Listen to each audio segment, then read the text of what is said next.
revelations about Beyond the Gates didn't anticipate how quickly the tension escalated, but the more I thought about it, the more everything began to connect in an almost unavoidable way, as if each character was being pushed to an inescapable tipping point.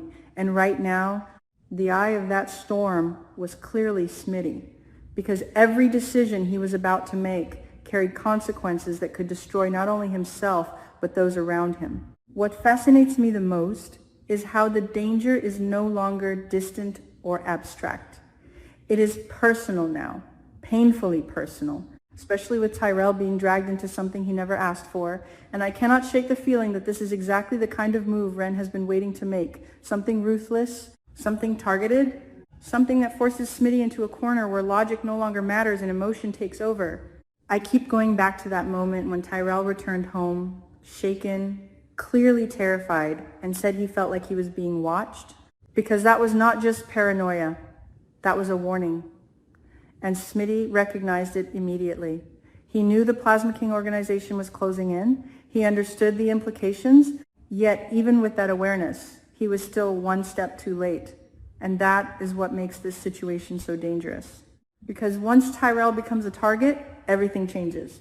And if I follow the pattern that Ren has been showing us, his methods are never random. He studies, he observes, he waits until he finds the exact pressure point that will break his opponent.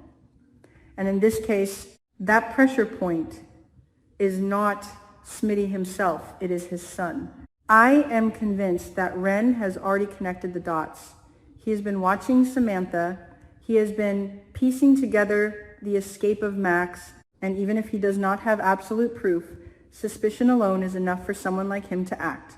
And Smitty has unknowingly placed himself directly in Ren's line of sight. So when I imagine what happens next, it feels almost unavoidable that Tyrell is taken, not as a random act of violence, but as a calculated move, a message, a threat wrapped in silence.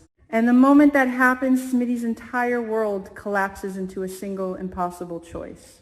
Does he protect his son, or does he protect Max? That is the question that will define everything that follows. Because Smitty is not just a bystander in this investigation anymore, he is deeply involved. He has already crossed lines, he has already risked too much, and yet this is different. This is not about justice or truth or even survival in a broader sense. This is about family, and that changes the equation completely.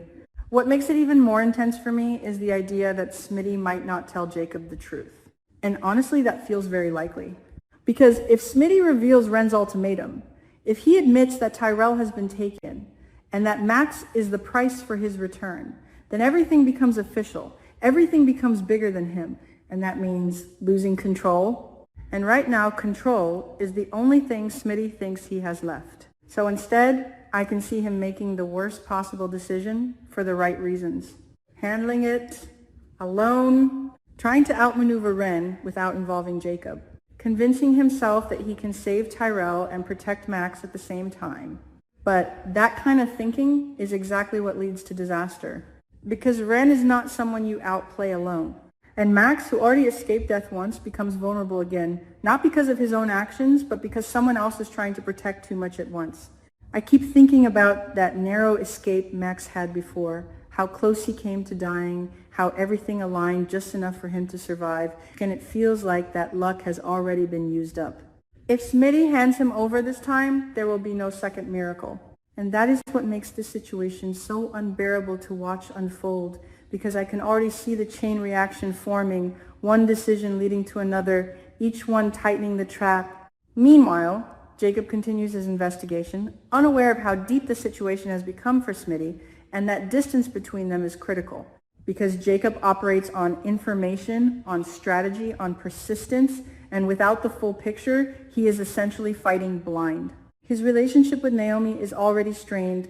They are forced into secrecy, meeting in hotel rooms, hiding from the world, and that isolation only adds to the pressure he is under. I find it interesting how his personal life mirrors his professional one, both filled with secrecy, both defined by distance, and both slowly pushing him toward a point where something has to give. And while Jacob struggles on one front, another conflict is quietly intensifying elsewhere, one that could intersect with everything at the worst possible moment. Grayson. His situation feels like a ticking time bomb that no one is fully acknowledging yet. Leah's control over him is absolute, and now it has crossed into something even darker, something irreversible.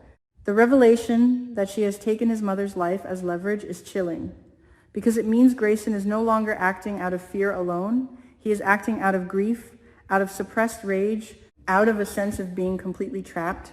And that changes how he will respond moving forward.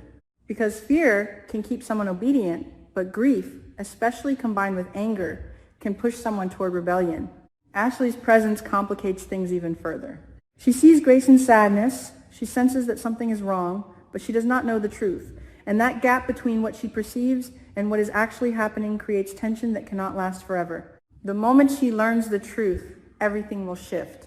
But until then, Grayson is forced to carry this burden alone, pretending, deflecting, delaying, and each interaction with Ashley becomes more painful because of it. And then there is Jacob again, unknowingly adding pressure by insisting that Grayson follow his instructions, pushing him toward new locations, new tasks, without realizing that Grayson is already under someone else's control. This is where things get really interesting for me, because if Jacob keeps pushing, if he keeps demanding compliance, there is a real possibility that Grayson will crack. And when he does, he might reveal everything.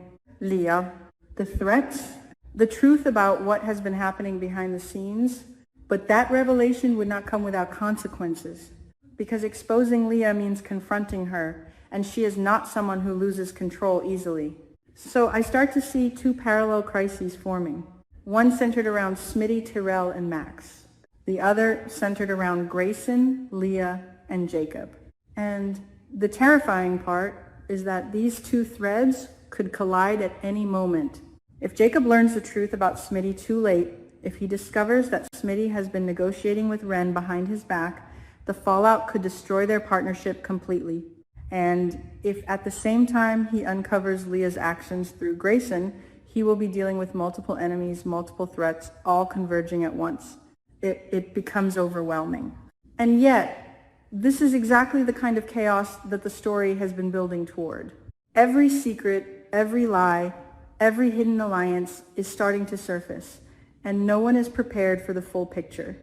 I keep asking myself what Smitty will do when he is finally faced with Ren's demand. Will he hesitate? Will he try to stall? Will he attempt some kind of desperate plan to rescue Tyrell without giving up Max? Or will he break? Because at the end of the day, he is a father. And that instinct to protect his child might override everything else, even if it means sacrificing someone who trusted him. And if that happens, if Smitty chooses Tyrell over Max, the consequences will ripple outward in ways he cannot control. Max could die. Jacob could lose trust in Smitty. The investigation could collapse. Ren could gain the upper hand completely. It is not just a single decision. It is a domino effect waiting to happen. At the same time, I cannot ignore the possibility that Smitty might try to deceive Ren, offer something less, create a distraction, buy time. But that is incredibly risky, because Ren does not strike me as someone who tolerates deception. And if he suspects that Smitty is playing games, Tyrell's life could be in immediate danger. So every option feels like a trap. And that is what makes this storyline so gripping, because there is no clear way out. Every path leads to loss. Every choice carries a cost. And as I think about Grayson again, I realize that his situation mirrors Smitty's in a different way. Both are being controlled. Both are being forced into impossible positions. Both are trying to navigate threats that extend beyond themselves. But the key difference is that Grayson might reach a point where he decides to fight back. And if he does, if he exposes Leah, if he aligns himself with Jacob, that could shift the balance of power. But it can also put him directly in danger. Because Leah has already shown that she is willing to kill to maintain control. So the question becomes, who breaks first? Smitty, under the weight of protecting his son, or Grayson, under the weight of grief and manipulation? And how will Jacob respond when the truth finally comes to light? Because he cannot save everyone, and he cannot be everywhere at once. So something will slip, someone will fall. And I have a feeling that when that moment comes, It will change everything in a way that cannot be undone.